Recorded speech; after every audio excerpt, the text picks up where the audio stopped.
जो कल सर्कस हुई थी उसके ऊपर बात करना चाहता हूं, लेकिन चुप करके सुनिए।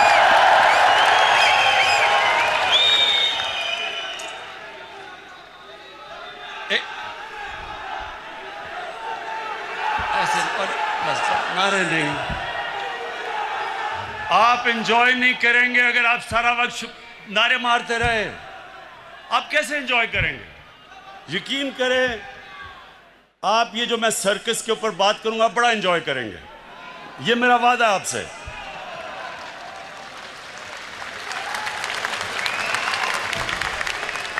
अच्छा, पहले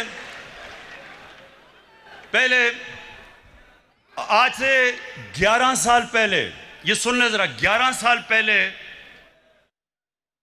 साल पहले मैंने क्या कहा था, ये जरा पहले सुन ले, क्योंकि ये मैंने आप नहीं, ये मैंने सब पेशन गोई की हुई थी कि ये सर्कस एक दिन होगी। तो अगर ये आप वो 11 साल वाली वीडियो चला दें, लेकिन आपने एंजॉय करना है। ये भी मैं आपको ये भी कहना चाहता हूं कि इंशाल्लाह आप देखेंगे कि ये सब पार्ट, इनके जो इंटरेस्ट एक हैं, इन्होंने एक हो जाना है। अजरदारी और नवाज शरीफ ने इकट्ठे हो जाना है, क्योंकि इनके इंटरेस्ट है।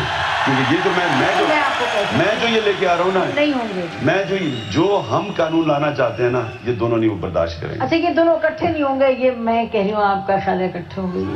अंदर से हो जाएंगे, ऊपर से शायद पूरा कुछ निकलता है। अच्छा जी, अच्छा, अब तो ये मैंने सब पेशन गोई की थी कि जब चोरों की चोरी के ऊपर हाथ पड़ेगा तो ये जब तक नूरा कुश्ती खेल रहे थे सब इकट्ठे हो जाएंगे। और वो आपने रात खुद ही देख लिया, अल्लाह अल्लाह कैसा सब इकट्ठे थे, पहले भी कंटेनर में इकट्ठे हो गए थे। और अब मैं वो जो दो बच्चों ने तकरीरें की थी उनके ऊपर मैं बात नहीं करना चाहता। वो एक उनमें से नानी होगी है, लेकिन मेरे लिए बच्चे ही हैं वो।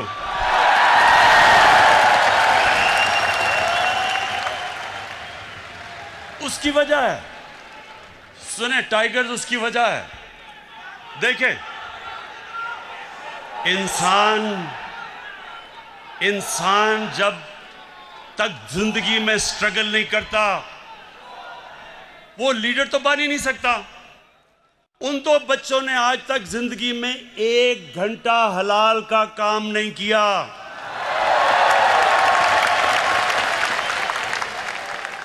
वो आज जाके लेक्चर दे रहे हैं दोनों।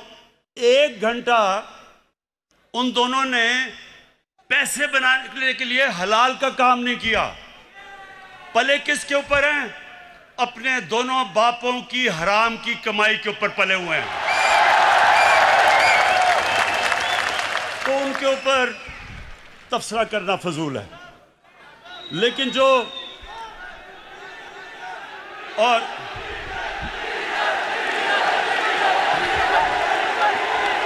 देखें, जो आदमी 11 की टीम होती है, 12वें को 12th मैन कहते हैं, जो 12th मैन है उसके ऊपर मैं क्या बात करूं। अच्छा, अब मैं असल, ये बड़ा गौर से सुनना आप। अब मैंने जो असल बात करनी है वो जो लंदन में आज बैठ के जिसने जो कल गुफ्तगू की, मैं उसके ऊपर बात करना चाहता हूं। लेकिन उससे पहले फैसल, सुने, उससे पहले आप जरा इसकी पहले शक्ल देखें। जब ये इंग्लैंड जाना था, जब, और इंग्लैंड जाके इसकी शक्ल क्या बनी, जरा प्लीज दिखाएं।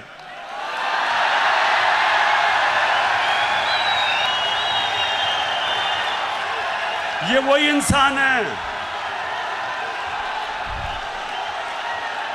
ये जो शक्ल थी, ये जब बस अच्छा, ये शक्ल जब शिरीन मजारी ने देखी तो तब बेचारी की आंखों में आंसू आ गए। और फिर से मैं बता दूं, शिरीन मजारी की आंखों में आंसू आना मुश्किल है, बड़ा मुश्किल काम है। लेकिन वो देखें, वो मेरी भी आंखों में आंसू आ जाते अगर मैं इसको अच्छी तरह जानता ना। अच्छा, अब एक मिनट, अब जरा वो दूसरा भाई साहब को जरा दिखा दें। ये लंदन में जरा भाई साहब क्यों आप सुन रहे हैं? पटिशन लगी हुई है लाहौर हाई कोर्ट में। खुदा करे अल्लाह ताला अपने बेपाया फजलो करम से अगर खुदा करे अल्लाह ताला अपने बेपाया फजलो करम से अगर इजाज़त मिल जाए तो अपने वालिद साहब के साथ होगी, जो कि बहुत ही आम बात है। तो बाकी इनकी दूसरी जो ट्रीटमेंट हो जा रही है तो हार्ट के लिए इंशाअल्लाह जल्द अपॉइंटमेंट मरियम। बस ख्वातीन, रोना नहीं है आपने।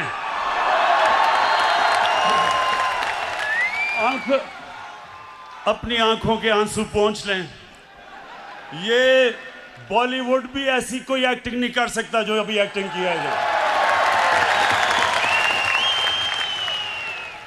अब सोचे सुने, अब सोचे कि हमारी कैबिनेट के सामने ये एक्टिंग जब हो रही थी, शीरीन मजारी रोना शुरू हो गई, तो हमने इसको वापस ही बाहर ही जाने देना था। लेकिन आज मैं सिर्फ ये कहना चाहता हूं, जो इसने ज़बान इस्तेमाल की पाकिस्तान के आर्मी चीफ के खिलाफ और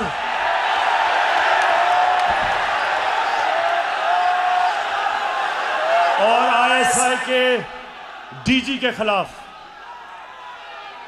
मैं आज इसके ऊपर खास बात करना चाहता हूं।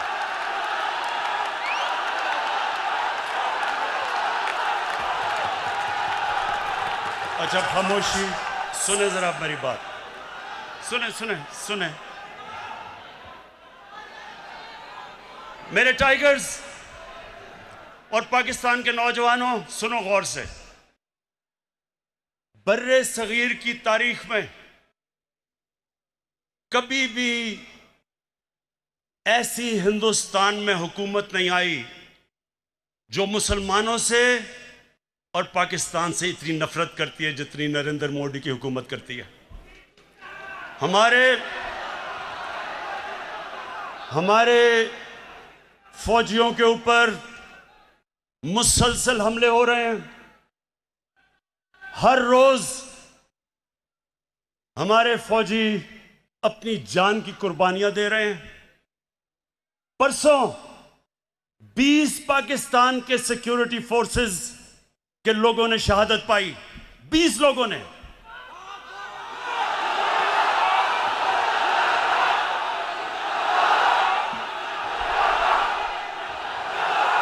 और ये क्यों अपनी जान की कुर्बानियां दे रहे हैं? हमारे लिए, मुल्क के लिए।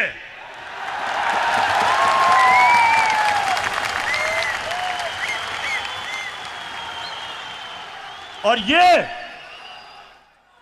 ये गीदड़ जो दुमदमा के बाहर भागा था, वहां बैठ के आर्मी चीफ के ऊपर जो उसने कल जुबान इस्तेमाल की और डीजी ISI के ऊपर, सुने गौर से मेरी बात, मैं थोड़ा सीरियस आपसे बात करूंगा। ये वो नवाज शरीफ है जो आज फौज के ऊपर और फौज के सरबराह के ऊपर इस तरह की जो जुबान इस्तेमाल कर रहा है। आपको याद नहीं होगा क्योंकि आप तो तब पैदा भी नहीं हुए थे। ये जनरल जिलानी के घर के ऊपर सरिया बनाते हुए मिनिस्टर बना था। ये वो आदमी है जो ज़ियाउल हक के जूते पॉलिश करते करते चीफ मिनिस्टर बना था। ये वो आदमी है जिसने जनरल दुरानी ISI के जब चीफ थे, पीपल्स पार्टी के खिलाफ जब इलेक्शन हुई तो मिरान बैंक से इसने करोड़ों रुपया लिया था इलेक्शन लड़ने के लिए। डीजी ISI की सुप्रीम कोर्ट को रिपोर्ट थी। लेकिन इस मुल्क की बदकिस्मती ये कि हमारे मुल्क की अदालतों ने इसकी मदद की हमेशा।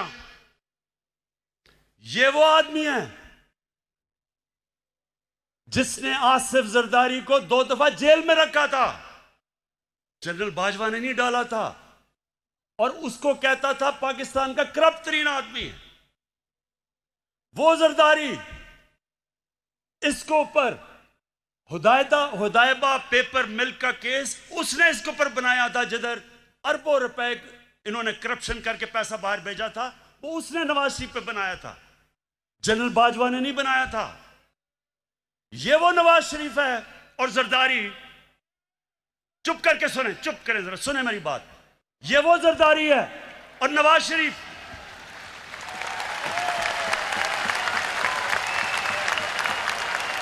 इसने इसके ऊपर, इन दोनों के ऊपर एक किताब निकली थी, उसका नाम था कैपिटलिज्म्स अकिलीज हील।